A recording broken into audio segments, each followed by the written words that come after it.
Hi, Kashish. Yeah, hi Chirag, how are you? Yeah, good. How about you? I'm also good.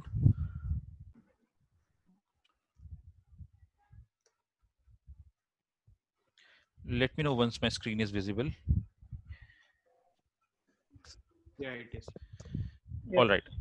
So Chetan, I think you missed yesterday's session, but if you have revised what we discussed yesterday, so this would be much helpful because we actually discussed some new concepts for the user-defined functions yesterday, and we actually Mhm. completed all of the things that are there for user-defined functions.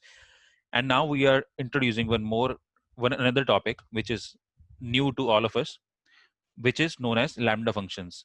So this is also related to user defined functions umbrella, but user defined functions, once we create user defined function, so let's take an example. So this was the function that we have defined, like def bigger, and then we introduced two arguments as num1 and num2, and basically we were just checking which number is the biggest out of these two numbers, and finally we were printing it. But to call this function we have to use the circular brackets, and within these circular brackets we have to pass the values for these two numbers between which we have to make the comparison. But what if I just print the bigger function without any arguments? So it is showing, first of all, let me restart the kernel.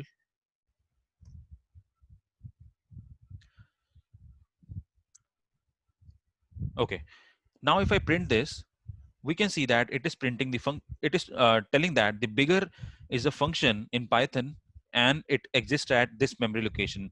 And please don't compare this memory location with the id function that we discussed in maybe second or third lecture. So this is something different. But the point that I want to like you to focus on, that when we print this function bigger, which is this function, it is saying that it is a indeed a function by name of bigger. But now let's explore something else. So we created a above function bigger and printed it, but not performed the function call. So here we have not done any function call to make the comparison between two numbers. We have just defined the function and printed the function name, and that's it. Then we can notice that function name is returned as output. So as we can see, function name is returned as the output, which is stored at some address.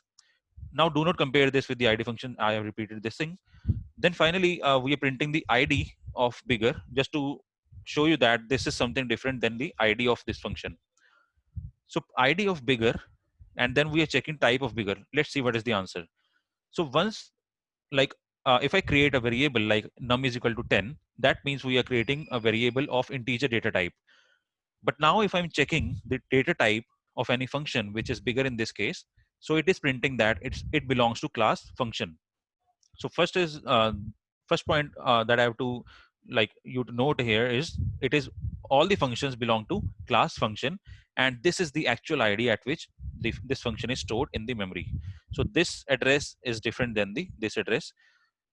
Now let's come to the lambda functions, which is the topic for today. We have to see one difference, which is the basic difference between user defined regular functions, which we discussed till yesterday class, and today the lambda functions are something different. So while defining these functions like bigger, we are getting the function name, that this function uh, name is bigger. But in case of lambda functions, once we define lambda functions, first of all, they are not meant for creating very huge programs like writing multiple logics and multiple line of statements. Rather, lambda functions are just used to make a simple computation, or maybe just simple logic that you have to write to maybe write complex logics and multiple statements, multiple loops, everything else. You have to definitely use these kind of functions that we have already discussed. So there is no alternative way for it. But lambda functions comes handy once we go to the advanced topics, such as advanced functions like map, reduce, like filter, accumulate, enumerate. So these kinds of functions are some advanced functions which, if you know a little bit of Hadoop and big data, you can see that all these functions are used there. If I talk about map reduce, so HDFS is built on these two functions, map reduce, mappers and reducers. Similarly, we also have map and reduce function in Python. So it is not like HDFS, but yes, the functionality is exactly same. So we can see in the later sessions how map and reduce work.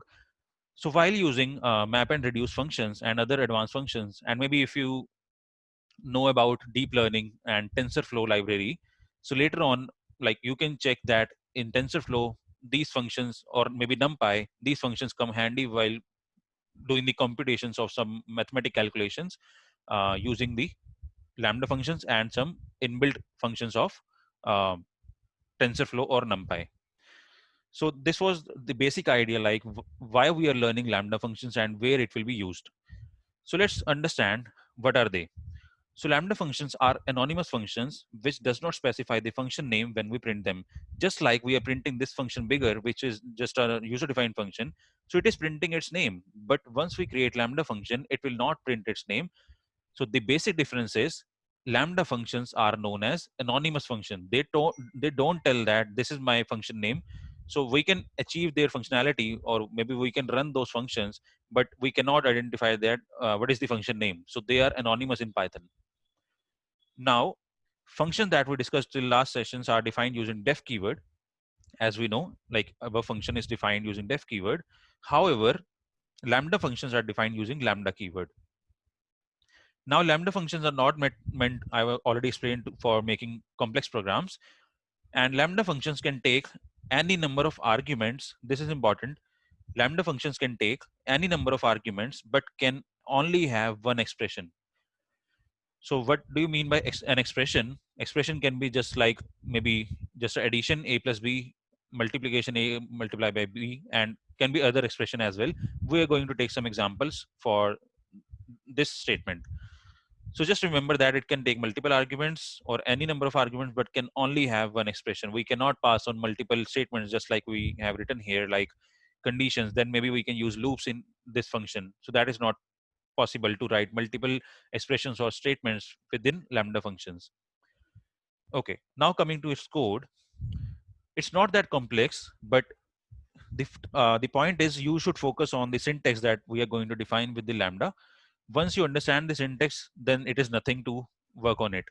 Although this is an important topic for interviews as well, because interviewers are like expecting in each interviewee that they must know lambda functions, because these are actually used in the advanced functions, and maybe we can use in some, if you're going specifically for machine learning or deep learning interview, they if you and if they are testing you on Python, they can definitely ask about lambda functions and other things that are there, such as NumPy library.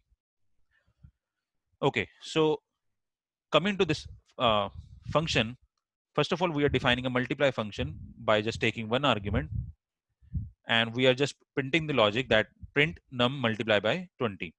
So we will pass a logic, sorry, we will pass a value for the num. So now we are calling multiply function here, and we are passing a value as 2. So 2 will go to num, as this is a positional argument, and will print out this value. So num multiply by 20, it the answer we will get is 40. Now we are, so see the difference. This is a function call, right? So we are just writing print multiply, and we are also giving the argument. So let's wrap it under print function. So this is a function call. However, in the below statement, this statement, we are not doing the function call. We are just calling the function name.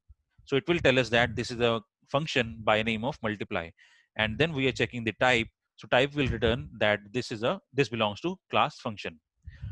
Now let's rewrite the same logic or same function using lambda function. So how we can use lambda? Just focus on the syntax, because this is the basic syntax that we can define.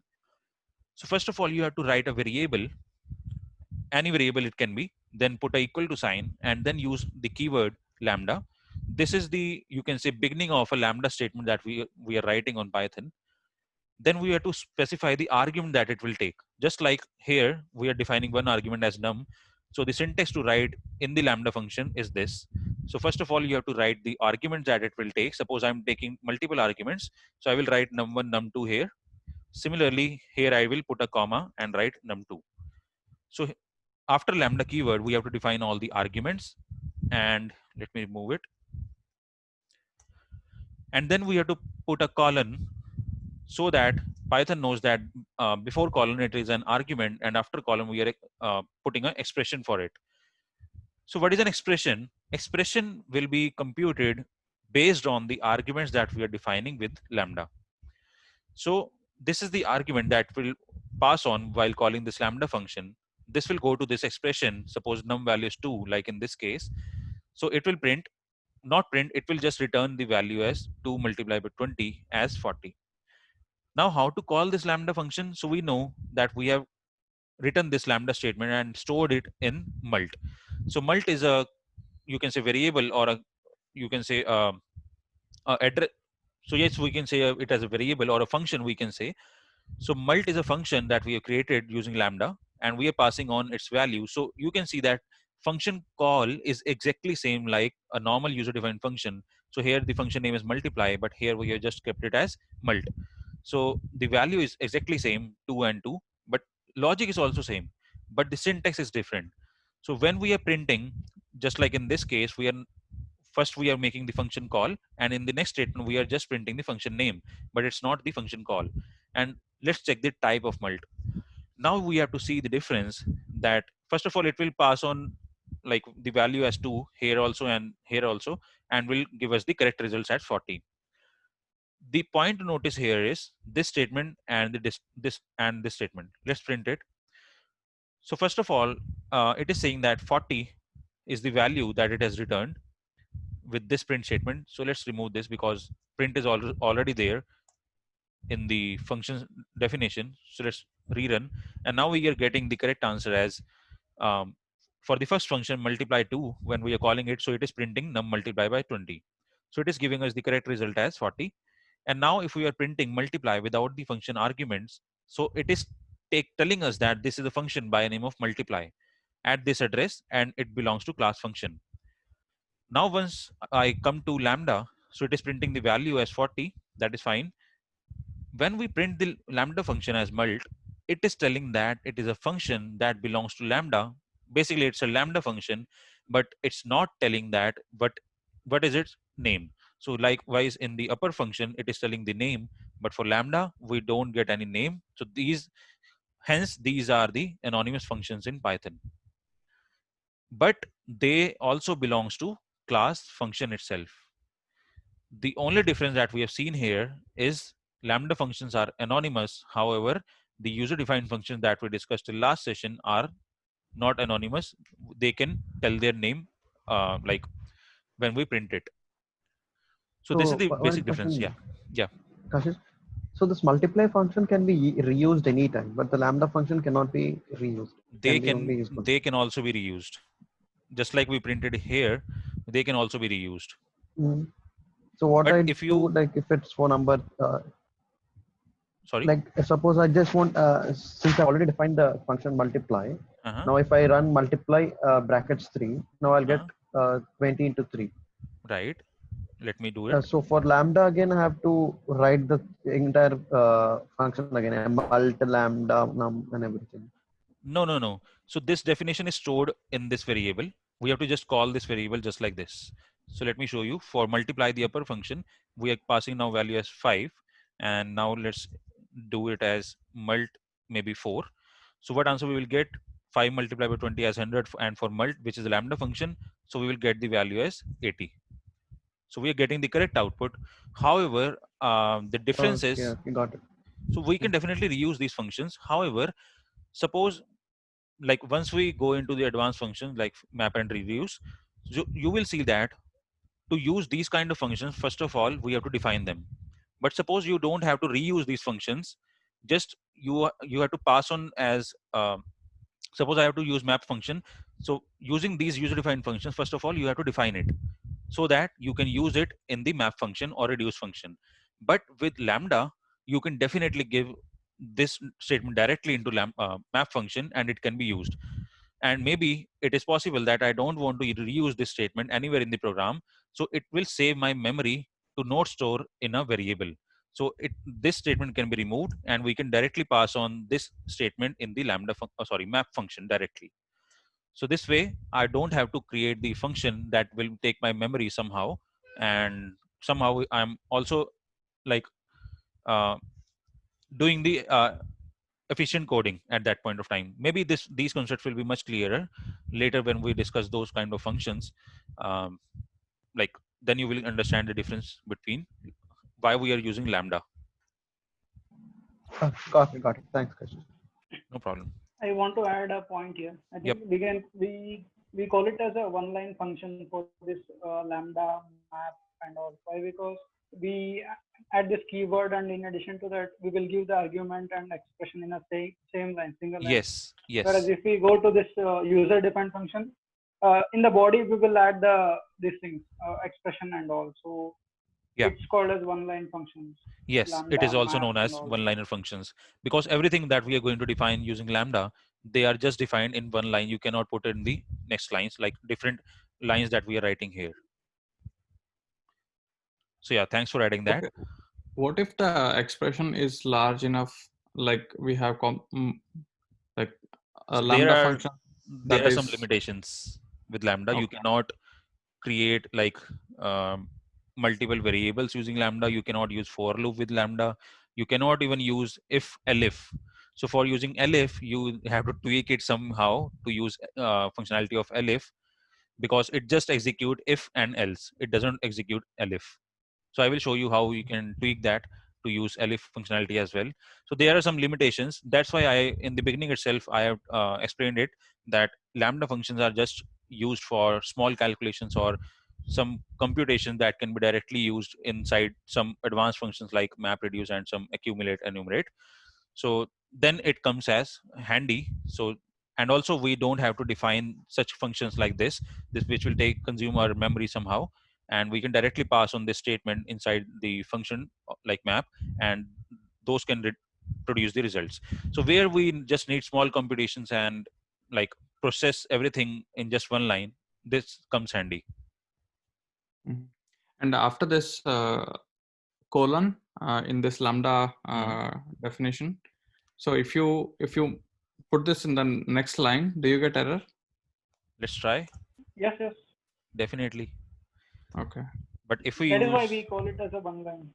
but if we use this escape character, then that will work. Oh, okay.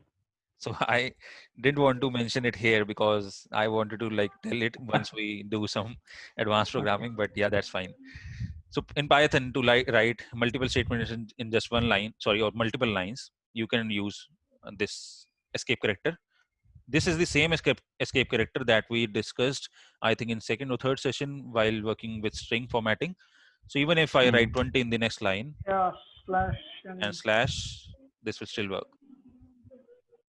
So it will tell Python that this is complete one line that we are trying to execute, because sometimes it happens that the line is so big that it goes beyond screen.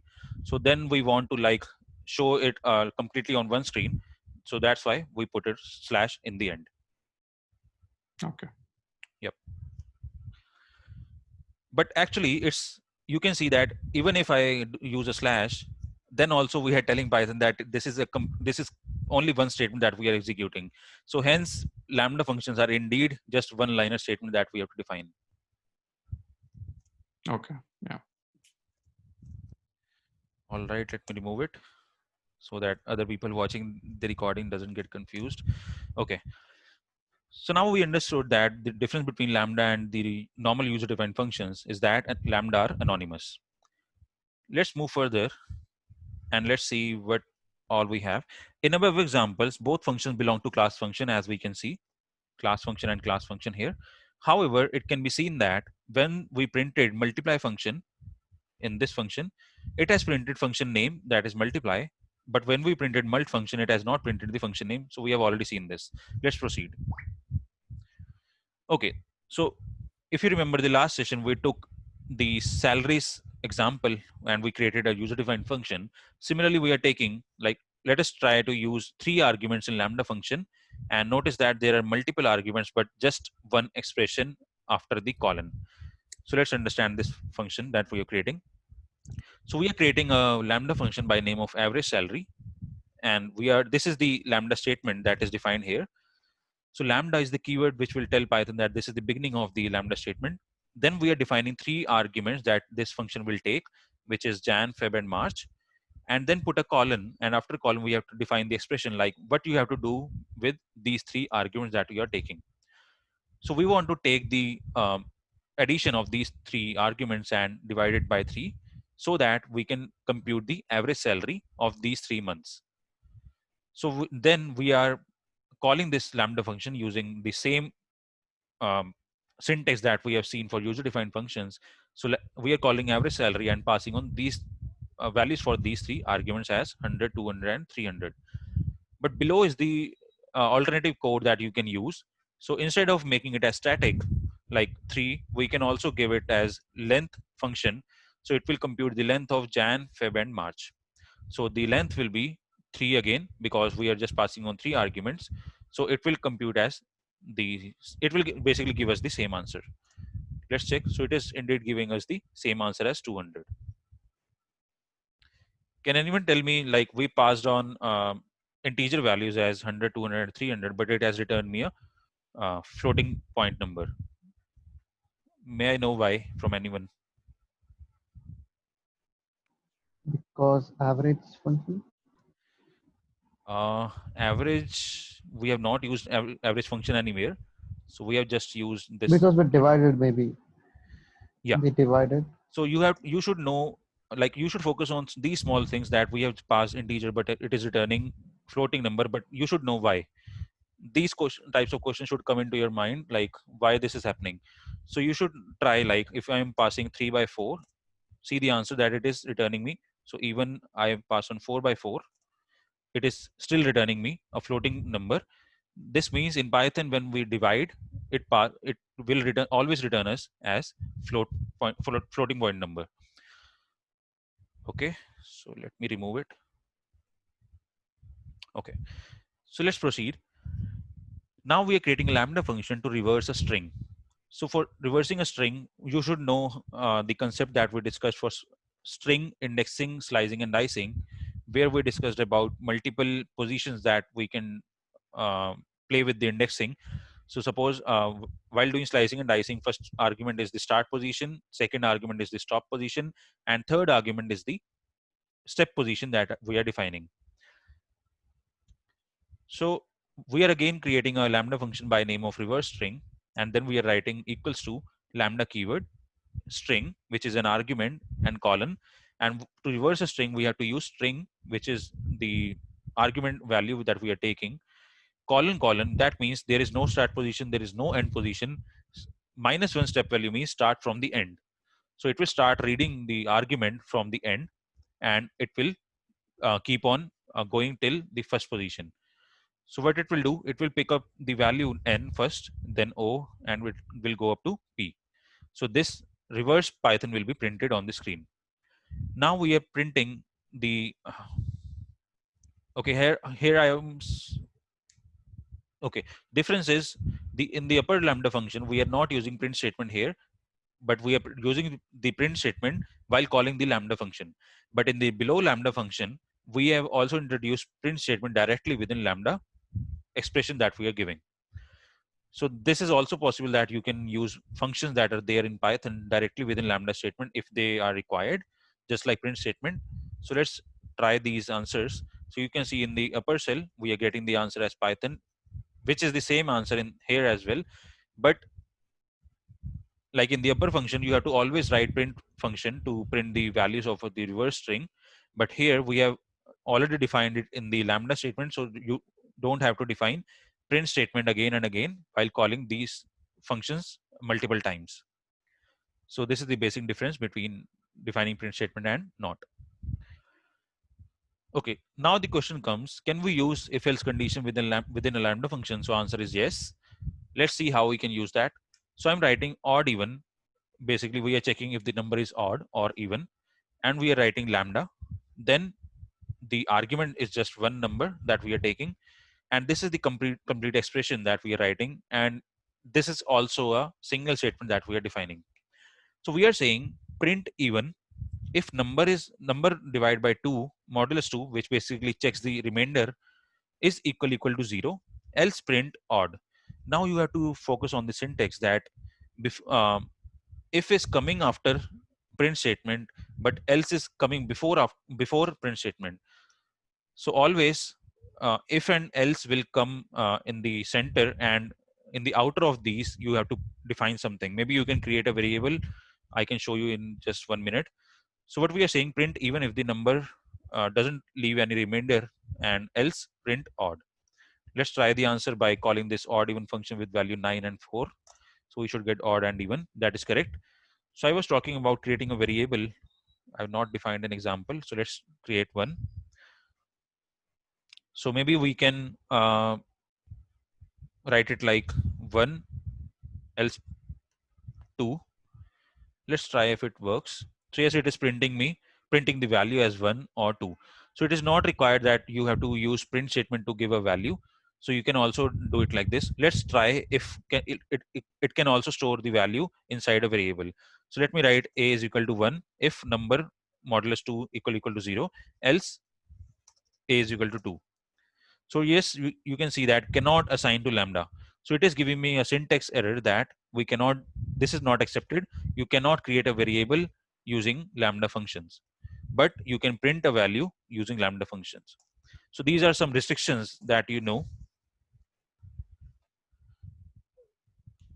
Okay. So now we are just getting 1 because we have not used print statement here. We have to use print statement with both of them. Sorry. Okay, so yes, we can see now that first of all it is printing 2 for this 9 number, and then it is printing 1. Any questions till now?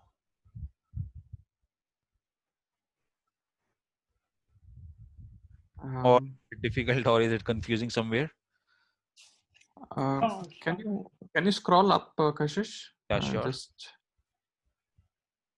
hold on. Yeah, 1 second. Yeah, I was just going through this reverse string Okay. thing. Yeah, can you just explain this once again? So do you know how to do indexing, slicing, and dicing? Yeah. Okay. So if we define, so first, so you have to just understand the logic that we're defining here. So first Yeah. position that we define is the start position from where you have to start reading the string. Then Right. second position is the, basically second argument is the stop position at which you will stop, but Yeah. stop value doesn't get included once we run it. But the last statement, sorry, the last argument is the step value that we are defining. So once we don't define the step value, the by default value is +1. So you can see it is printing it positively. Yeah. But once we give the negative value, it will start the start reading from the end. So it will now start reading from the last term, which is n. Yeah. If we give, I if was we give step mainly value 2, then you can see first of all it is printing n, then it will go to h, and then y. No. I was more like I was asking about this print where you included print, and in the next one you included a print. Okay. Yeah, this one actually. Okay. So here, what we are doing, if I not include the print statement here, let's try. You can see it is not printing this anything by calling this function, right? So you have to definitely call the print statement here so that we can print the output that is being returned by reverse string, right? Okay. So you have to define the print statement explicitly. However, if I'm printing this statement again and again with some different string, maybe my name, maybe something else, you can try. And suppose one more time, if I'm printing XYZ, so you have to call the print function again and again using, every time you are calling this reverse string lambda function. But once we define the print statement within the lambda function statement, then it is not required. You can simply call reverse string and that will be done. So you don't have to call print function again and again. That is the difference. Okay. Yeah. Is it clear? Yeah, got it. Okay. Yeah, thanks. Now, the next function is, so I think we are done till now, till here. Okay. So now let's understand how to use if, elif, else condition in lambda function. We have already seen how to use if and else, but as I told you that elif doesn't work. So we have to try how we can do this.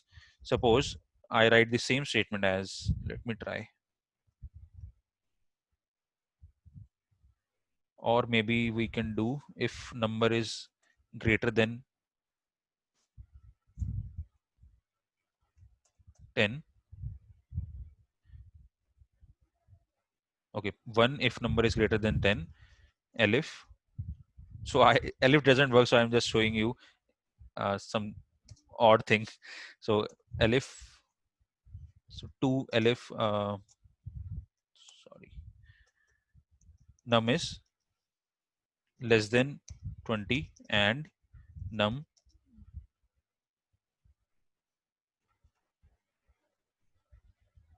I have to define less than 10 and then less than 20, but it should be greater than or equal to 10, else 3. So something you can define this logic. So I'm saying if the number is 10, say give it 1. Elif number is less than 20 and number is greater than equal to 10, then give 2. Else all the numbers greater than 20, give it as 3. So it will not work. It is saying invalid syntax. So elif doesn't work. So the alternative way to define elif or to tweak the function, we can do something like this, or we can. So meeting is about to end in 1 minute. So let's rejoin and we will continue. Yeah. Okay.